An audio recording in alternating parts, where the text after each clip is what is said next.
ब्रह्मानन्दं परमसुखदं केवलं ज्ञानमूर्तिं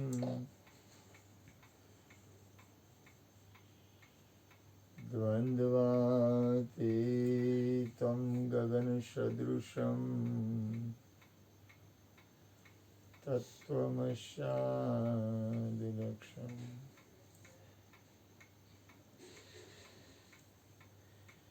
एकं नित्यं विमलमचलं सर्वदे साक्षिभूतं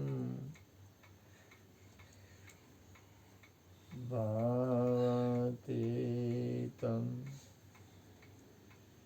त्रिगुणरहितं सद्गुरुतं नमामि।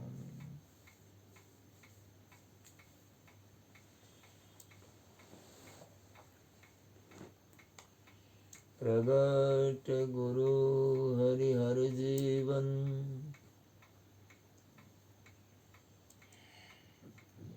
घटो घट बोलनहार लाडल लाल कहे हुन मारू तजे तो मड़े नहीं तारणहार।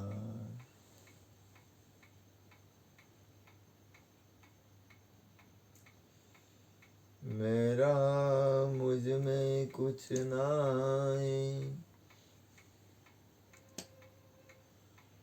जो कछु है सो तेरा तेरा तुझको सौंप दिया अब क्या लगे वो मेरा। बोलिए सदगुरु महाराज। मनुष्य जीवन એ આનંદ માટે મળ્યું છે, પોતાના આત્મ સ્વરૂપના અને પરમ તત્વ પરમાત્માના સુખ માટે મળ્યું છે। સંસારમાં સરસો રહેવે મન પ્રભુની પાસ।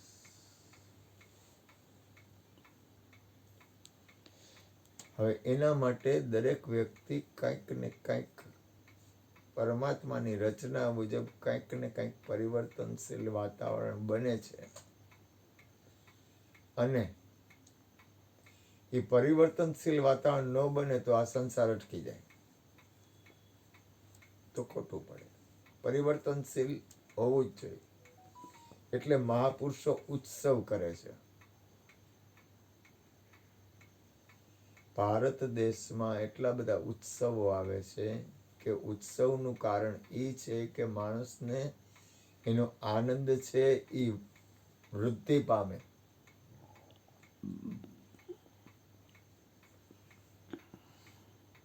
તમે કાંઈ નહીં કરો અને છાનામુના બેઠા રહો ને તો તમે બંધાઈ જાઓ। જો તમારી પૂર્ણ સ્થિતિ હોય, તમારે કાંઈ કરવાની જરૂર જ ન હોય અને પૂરેપૂરી તમે બ્રહ્મમાં સંપૂર્ણ લય હો તો કાંઈ કરવાની જરૂર નથી। પણ જો તમે પૂર્ણ બ્રહ્મમાં લય ન હો તો તમારે કંઈક સાધન લેવું જ પડશે, ઉત્સવ કરવા પડશે,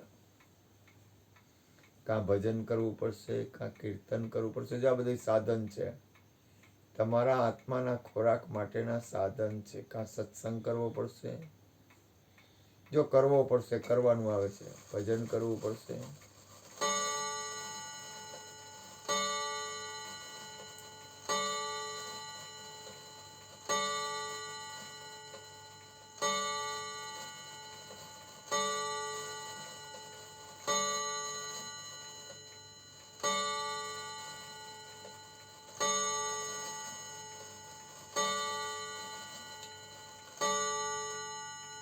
સમય ફરે છે, આખું બ્રહ્માંડ ફરી જ રહ્યું છે।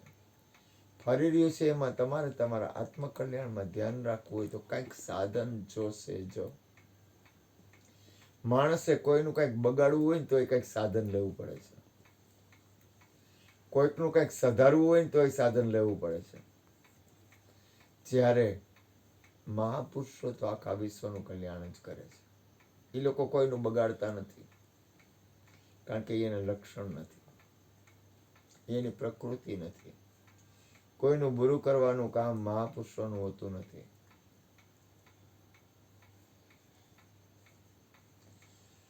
તમારા જીવનને મળ્યું છે. હું તમને એક વાત કરું, તમે જન્મ લીધો એવડા ને એવડા રહેવા જ જોઈને હું કામ વિકાસ પામો છો?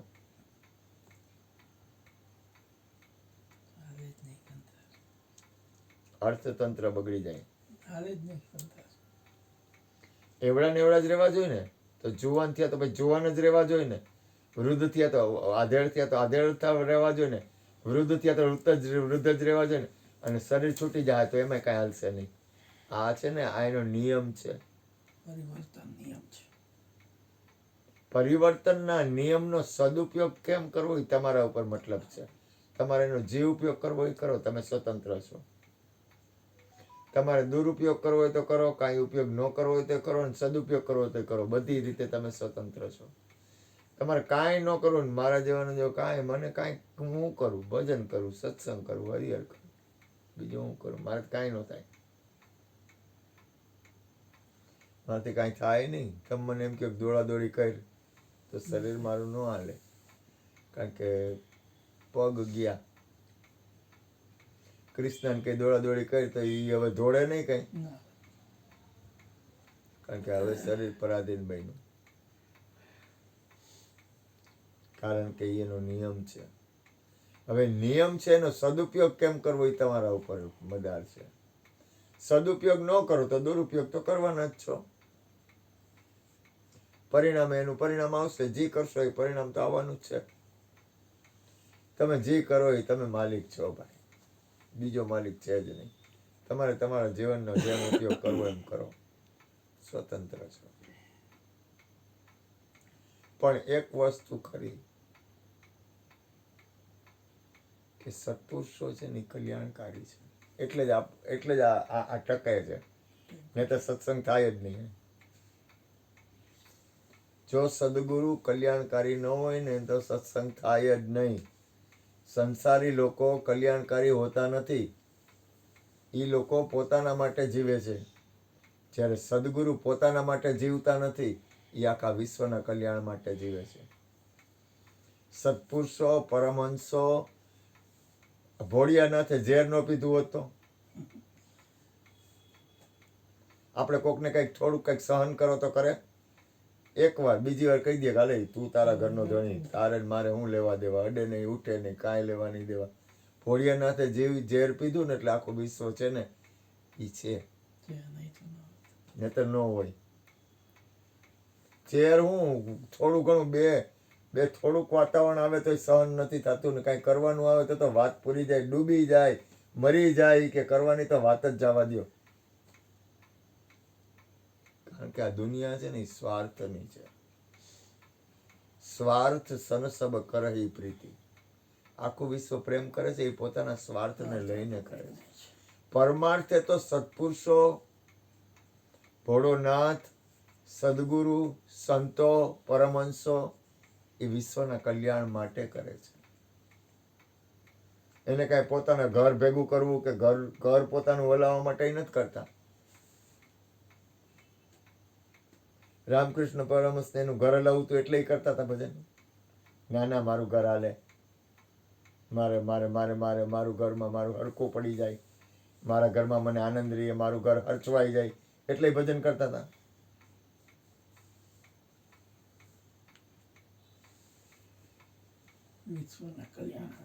વિચાર તો કરો, કેવડું વિશ્વનું કલ્યાણ કરે, કેટલા જણાને શાંતિ મળે. ભાવે કભાવે એનું નામ લેવું જ પડે, લેવું જ પડે. આપણે નહીં લઈએ તો આપણા બાળકો લે, એના બાળકો તો લે જ, નહીતર કોક અજાણ્યો માણસ પણ એનું નામ લે. આપણું શું રહે? શરીર છૂટી ગયું એટલે વાત થઈ ગઈ પૂરી. એકાદ બે પેઢી બાકી દાટી દેવાના, વાત થાય પૂરી, કે હતા અમારા ભગવાન, પૂરું થઈ ગયું. કાંઈ નંબરે આપણું અસ્તિત્વ કેટલું, ફોતરા જેટલું અસ્તિત્વ નથી આપણું. અને પાવરનો પાર નહીં. આપણે કંઈક છીએ, હું છીએ, ધૂળ છીએ, કાંઈ નંબરે. પણ હેઠું બેસી જવું છે ને કોઈને ગમતું નથી. હેઠું બેવામાં હે ને, કારણ કે પોતાનો અહમ ગવાય ને, અહમ ગવાય કોઈને ગમતું નથી. ખબર નહીં શું છે આ દુનિયામાં. સુખ તો એક પ્રભુના ભજનમાં, સત્સંગમાં છે, પરમાત્માના નામમાં છે. પણ છતાંય માણસની મનોવૃત્તિ એટલી બધી હલકી હોય છે, એટલી બધી નીચી ઉતરી જાય છે, એટલી બધી નીચી ઉતરી જાય છે ને કે જેની સીમા નહીં. એટલો બધો સ્વાર્થ વૃત્તિમાં એ ઓતપ્રોત થઈ જાય છે કે એને સત્યની કિંમત જ નથી. સત્યની કિંમત નથી અને સત્યનો સ્વીકાર કરવામાં એ વિચાર કરે છે. નહીં તો જાણતાય નથી હોતા કે સત્ય શું હા, સત્ય શું છે એ ધ્યાન નથી હોતું. ખબર નથી હોતી. અને કદાચ કંઈક સારી વાત કરી કોઈક સત્પુરુષો, સંતો, મહાપુરુષો, મને એમ થાય કે મારા જીવનમાં ખરેખર મહાપુરુષો જે આવેલા છે, સદગુરુ, સંતો અને સત્પુરુષો, કેટલું બધું આવેલા છે, કેટલું બધું જીવનને સાર્થક કર્યું છે. એના એક એક પગલા પરમાર્થ રૂપે હોય છે, એક એક પગલા પરમાર્થ માટે હોય છે. તો કોણ સમજે? કોણ સમજે? કોને ખબર પડે? એની ક્રિયા છે ને પરમાર્થ માટે જ હોય છે. એને કાંઈ પોતાને કાંઈ લેવા દેવા હોતું જ નથી. ઠીક છે, બધું બરોબર છે. બાકી આ વિશ્વમાં કાંઈ નથી. મારો નાથ. એટલે આપણે છેલ્લે તો પરિણામ એમ કહેવું પડે, રામ રાખે. સંતો મહાપુરુષો છે ને હારી જાય છે. હારી હું કામ જાય છે ખબર છે? કારણ કે એને પછી એમ થાય કે હવે આમાં શું કરવું. રામ રાખે રેવું દુનિયામાં, રામ રાખે રેવું દુનિયામાં, કોઈને કાંઈ ન કેવું દુનિયામાં, મારો રામ રાખે.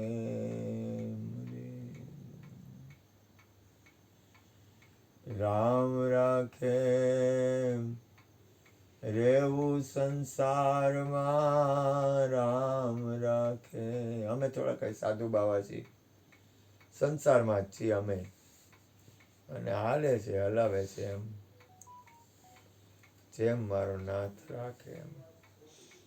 કોઈને કાંઈ ન કેવું દુનિયામાં, કોઈને કાંઈ ન કેવું. એ હું કામ ખબર છે?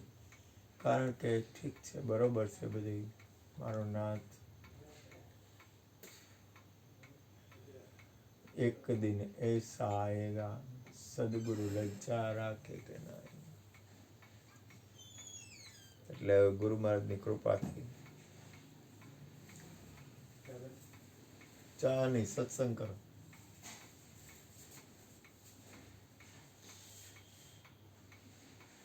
થોડોક તમે સત્સંગ કરો, ચા બની જાય. બોલો સદગુરુ મહારાજ જય.